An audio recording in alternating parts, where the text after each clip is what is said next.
Ronnie Valise and his family moved to the United States when he was only 17. He started his senior year of high school, undocumented and not knowing any English.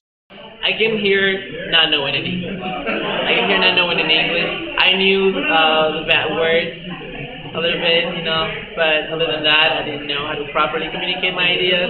Sometimes when I would be mad or something would frustrate me, I wouldn't be able to express myself, which would make me isolate myself even more among my family members. Yeah. Ronnie talks about what it was like to be an undocumented kid in the United States. It was hard because there's a lot of things that you cannot do. First of all, my parents always told me that if I was to ever get into a fight or in a problem that involved cops, I would officially be in deep trouble.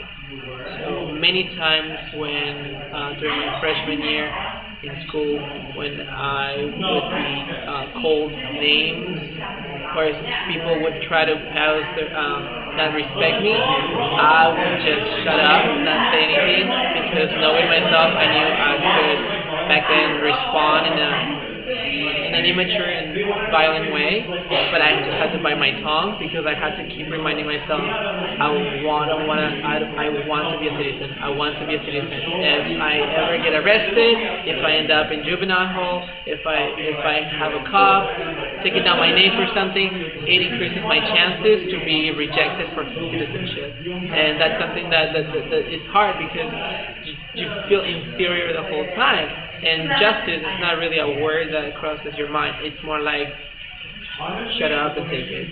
Shut up and take it. They can call whatever to get you from. Shut up and take it. Ronnie didn't only have to come out as undocumented, but he had to come out as gay as well.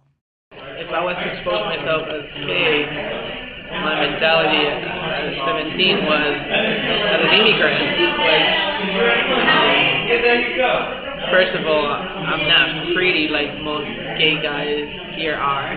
Second of all, Latinos tend to be very homophobic, and I was very afraid of being beaten up or having my family go through that shame. And then telling people that I was not a citizen, that I was not American, papers and everything. It's embarrassing. You're 17. You're supposed to be from the Valley in my case, and everyone would just assume that I was either from Van Nuys or either from somewhere close to Van Nuys, because that's where Hispanics are, right?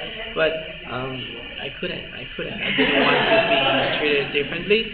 I avoided the questions to the max that I could, but eventually